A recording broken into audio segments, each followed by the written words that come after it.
Let's make a steak and lobster dinner all on the Blackstone. Let's go. I would say we're recreating a classic that we did many moons ago, and that video is available. Hopefully we can up our game today, but the principles still say the same. We have lobster, we have some filet, we have some asparagus, and the idea is steak and lobster on the griddle. Whether it be Valentine's, graduation, date night, you name it. So Valentine's at this time of the year is coming up, right around the corner. And one tradition that I hold deep to my heart since I have 2 daughters is every Valentine's we celebrate. I love my daughters to death, and I always want to give them something special for Valentine's. I try to do it throughout the year and tell them all throughout the year, but this day's special in particular.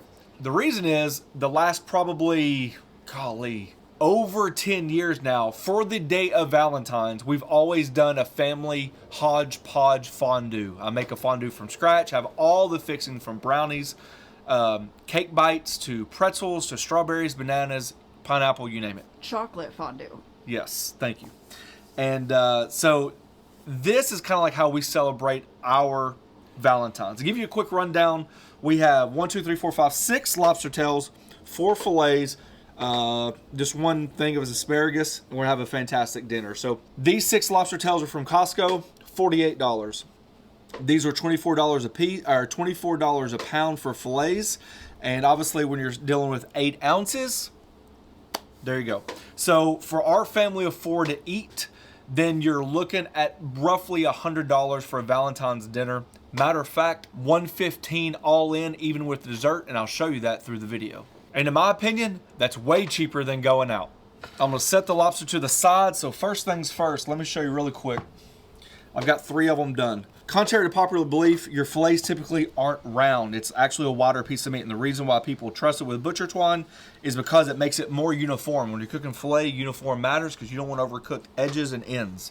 It's just start the process of getting in the round area. Kind of just cup it like this. It's going to help you. To be honest, fillets are ribeyes are my #1 choice, but my daughters love fillets. And since it's about them, then I take a back seat in this holiday and they get what they want. Just like that, okay? Cut the tips off. And there we go. Perfectly round fillet, okay? To that, we're gonna get these seasoned, set them to the side because we have a little prep work to do on the lobster. I'm gonna season all these the same. The first side is gonna get salt all the way around. It's a big piece of meat. You could dry brine these the night before. It's highly recommended. I did not because sometimes people don't. So just whatever you got going on. And then shake that. Salt, pepper, garlic, and butter. I'm not going to go too heavy with it. I think that messes up with the sear, but we are going to put some on there. Kind of like roll it around. And that's a good looking fillet for me. And the lobster tails. I have done this several times on the griddle, so if you're new to the channel, welcome. If not, then you might know what I'm doing. I like the idea of splitting lobster tails, taking the garlic butter, removing that meat from the shell, laying some garlic butter down and having it like poach through the shell up. It creates like a softer area for lobster so you don't overcook it. We're also going to do a different method today because I know some people commented that they didn't want their lobster cooked in garlic butter. They like the taste of lobster separate and have the option of different dipping in garlic butter. So let's do that for you guys. 4 of them. I'm going to do exactly the same way. So let me show you what I'm doing here. You're going to take the shell and you're going to go down to about the first little knuckle there and just go right down the middle. Let me show you. Just remove that meat. Go ahead and remove that meat now and let it hang on to the tail. Just like that. So that's going to be our cavity for the garlic butter. All right, for the people that don't like that method, I'm just going to take a shear and go right down the thing. You're only separating the meat from the shell because you're going to make a little pocket here. I'll show you. All the way down that first one. Kind of open it up a little bit. Be careful, these things are sharp. Pull that lobster meat, whole shell and all, or leave the shell, but all the lobster meat out of the shell. Okay, close your shell up. And we're just going to set it right down there. Okay. Just like that. All right, our griddle's on. I got a little garlic press. Obviously, you can mince your garlic if you want to. We're just going to start that butter process and get as much of that garlic in there as possible. And to the garlic, we're going to drop in 1 stick of butter. This is salted butter, so if it's unsalted, you guys can adjust from there. Just set this off to the side so all that melts and comes together. All right, as you can see, our butter is nicely melted. That garlic's infused in there, so just put it to the cooler side. So this is the idea. Low, low, high. This is going to be our sear zone. And over here is where we're going to be steaming and poaching the lobster. So I'm going to set a cooling rack down. Pick the one of your choice. I know it's round in a square setting, but I love this combo. So this is what I like to do. Shell goes down. And you're just going to baste that little cavity. See that? Doesn't take much. And stuff that lobster right in there. Okay. Open your shell. Pour some of that butter in there.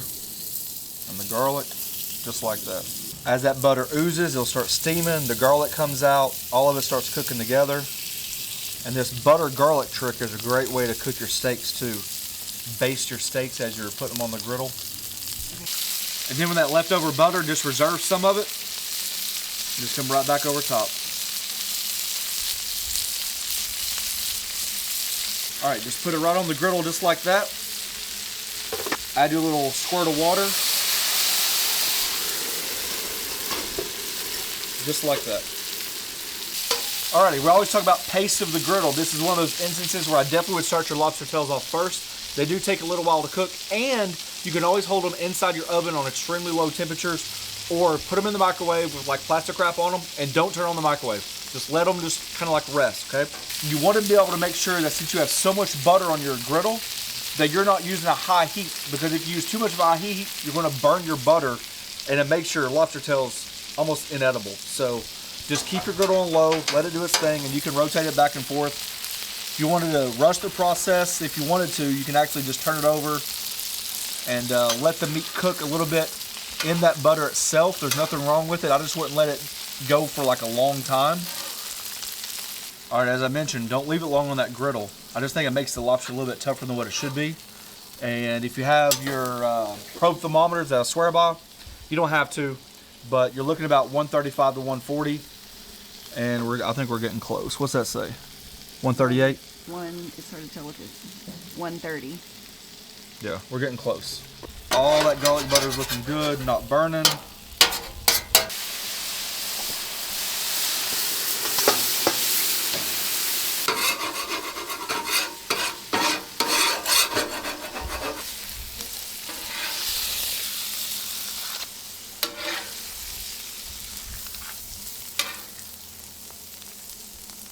I'm gonna leave this garlic butter down there, and then we'll put the asparagus all in this flavored garlic butter.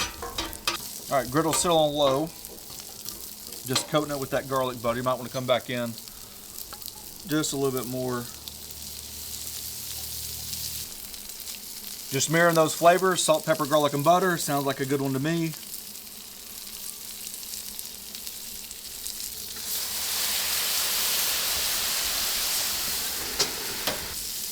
Here's a tip really quick. So I have my asparagus tips on the cooler side of the griddle. A lot of griddles on your edges run cooler than the middle part. So if you had it reversed, your thicker part would be on the cooler part of the griddle. So just a little tip for tat. That's a good tip, Huddy. I never would have thought about that. Hey, I'm here for you, boo. Lobster tails have hit that magical number. I'm gonna let these rest, clean up the griddle, and get it ready for a sear zone. All right, as I mentioned earlier, anytime you're rocking that high heat, your butter's gonna burn, so I just got my asparagus. It's kind of nice and easy up there. I just turned this griddle off, so this is on a still low, and this is gonna be my sear zone right here. High heat oil, tallow, oil, it doesn't matter, but you gotta use a high heat oil to be able to sear a good filet. And what we have here is smoked homemade tallow infused with garlic. All right, you see we're smoking? That is a telltale sign.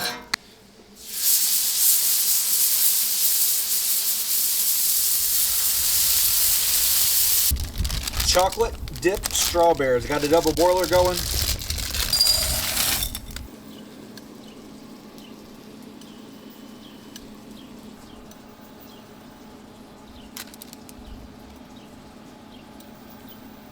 All right, Alrighty, just like always, find a new landing zone. You want the first side to be just as good as the second side. Okay.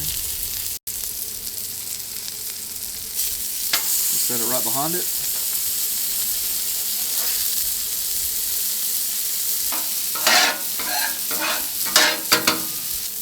Now it's the roll technique. So just take your fillets and just start rolling it back and forth. If you continue to cook these on just one side or the other, the band is going to get thicker and thicker of the overcooked steak right here, and it's really hard to do. So don't forget about your roll technique.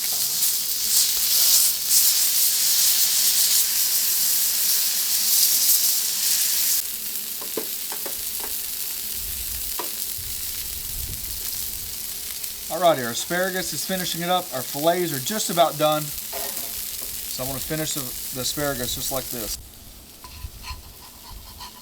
Top them off just with a little zest of fresh lemon. Just helps cut through all that fat that we're going to have today, the butters, and just a touch of fresh Parmesan cheese. Alrighty, we've hit about 100 degrees, 110 degrees. So that means we're getting extremely close. I've already cut this side of the burner on low. I moved it over to our low zone. Butter seized up on us, so let's get it out of quick melt. And at the end is when you want to baste your butter.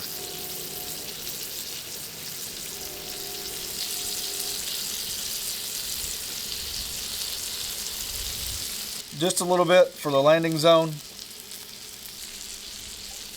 We're just going to finish those off just like this. Time to pull them.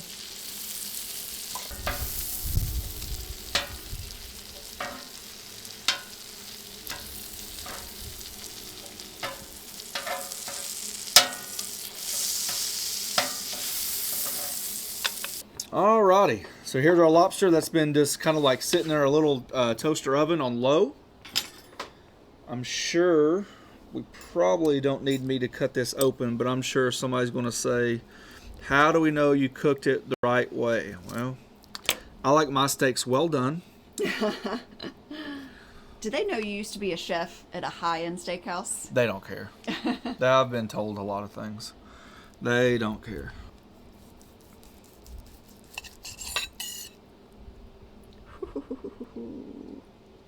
Okay.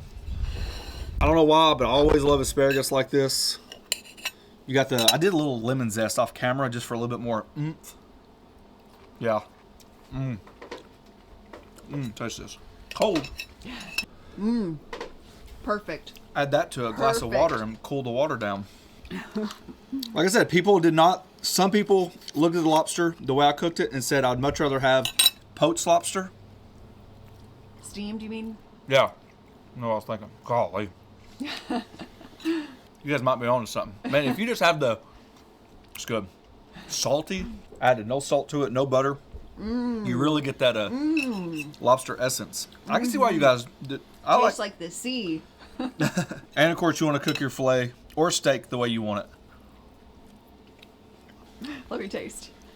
You look over enthused. Steak on the griddle is not my favorite. And filet is not your favorite. We like the fat on a ribeye. Give us the fat. I love flame. However it comes. Top, bottom, side. Don't matter. That's perfectly cooked. But that right there, for less than 25... Oh. And my daughters will be ecstatic. They have no idea I'm making them. Good thing about eating this when they're at school. All right, guys, there you go. Steak and lobster on the griddle. Save yourself money. Even a 3-burner, we're able to produce. If I did everything cohesively, we could easily done the whole dinner in less than 20 minutes. Less than about $25 a person, even with chocolate covered strawberries. So hope you guys enjoy this. As always, find us on Instagram, find us on Facebook. There's a join button down below to membership program. We thank each and every one of you for taking time for doing so. Last but not least, thanks for watching. Don't forget to press that subscribe button, pound the notification button, share with your friends. Peace. That lobster? That's perfect. That's a perfect dinner. That's way cheaper than going out too. You're not getting surf and turf. Oh yeah, we didn't try that one. Let me try that one. The lobster this time, it's almost like it's been injected with lobster flavor. I don't think you taste that much of a difference. I definitely think there's a garlic buttery essence to it, but to each their own. It's just equally as good. Yeah, they're both I think fantastic. the lobster stands out. That lobster's damn good.